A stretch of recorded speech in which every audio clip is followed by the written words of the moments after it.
একদিনে এত সুন্দর সুন্দর কাজ হবে আমি ভাবতেই পারিনি। আর সেই সুন্দর কাজ করতে কিন্তু খুব সুন্দর একটা জায়গাতেও চলে গেছিলাম। সল্টলেকে যে এত সুন্দর একটা ভেন্যু রয়েছে সেটা আমার জানাই ছিল না। গিয়ে যখন দেখলাম তখন আমি তো পুরো অবাক হয়ে গেছিলাম। সেখানে গিয়ে কিন্তু আমি ওয়েট করছিলাম আমার ব্রাইডের জন্য একদম সকাল সকাল। তো ওকে কিন্তু আমি প্রথমেই রেডি করে নিয়েছিলাম ওর বৃদ্ধির লুকে। ওর বৃদ্ধির লুকটা কেমন হয়েছে তোমরা কিন্তু অবশ্যই জানিও। খুব ফাস্ট ওকে রেডি করতে হয়েছিল আমাকে, আর ওর কিন্তু ডিমান্ড একদমই অল্প ছিল।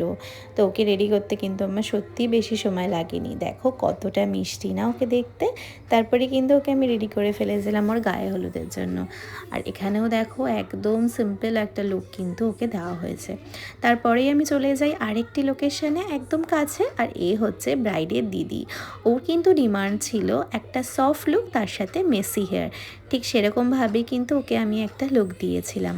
এখানে কিন্তু ওর জুয়েলারিটা পরা নেই, জুয়েলারি পরার পর ওকে আরও মিষ্টি লাগছিল দেখতে। তারপরে এর কথা তো না বললেই নয়, খুবই খুবই খুবই সুইট একজন ছিল যাকে আমি রেডি করেছিলাম, এবং উনি প্রচণ্ড হ্যাপি হয়েছিলেন আমার কাছে শাড়ি ড্রাপিং করে। তারপরে বসে যায় দিদি ভাইটা, যাকে আমার পার্সোনালি প্রচণ্ড মনে ধরেছিল। উনি এত ভালো ছিল যে আমি বলে বোঝাতে পারবো না।